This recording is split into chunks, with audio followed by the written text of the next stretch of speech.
নমস্কার বন্ধুরা, প্রত্যাশা ট্যুর অ্যান্ড ট্রাভেলসের পক্ষ থেকে আপনাদের জানাই আন্তরিক অভিনন্দন।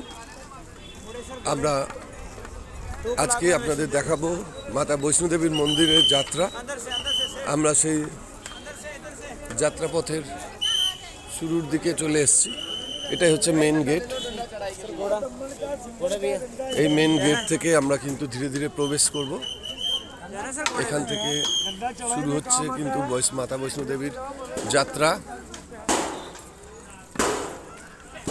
তো এই হচ্ছে সেই মূল ফটক, এখান থেকে যাত্রাটা শুরু হয়।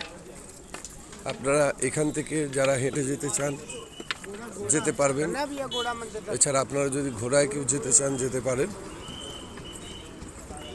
এবং এই সমগ্র যাত্রাপথটি দুটি ভাগে বিভক্ত।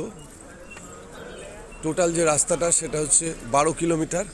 12 কিলোমিটারের মধ্যে প্রথম যে 6 কিলোমিটার, এই 6 কিলোমিটারের পরে আরও 6 কিলোমিটার।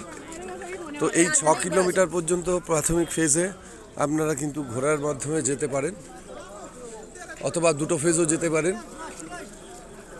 আর দ্বিতীয় ফেজ যেটা রয়েছে, দ্বিতীয় ফেজ থেকে আপনাদের কিন্তু ব্যাটারির গাড়ি রয়েছে। আপনারা চাইলে সেই ব্যাটারির গাড়ি করে কিন্তু 6 কিলোমিটার হেঁটে যাওয়ার পরেও আপনারা বাকি 6 কিলোমিটারটা কিন্তু আপনারা এইভাবে যেতে পারেন।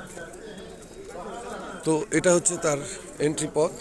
আমরা ধীরে ধীরে প্রবেশ করছি সেই এন্ট্রি পথের পদ্ধতি, এবং সিকিউরিটি রয়েছে কিন্তু এখানে সব সময়ের জন্য। এখানে তো এটা হচ্ছে যাত্রাপথ।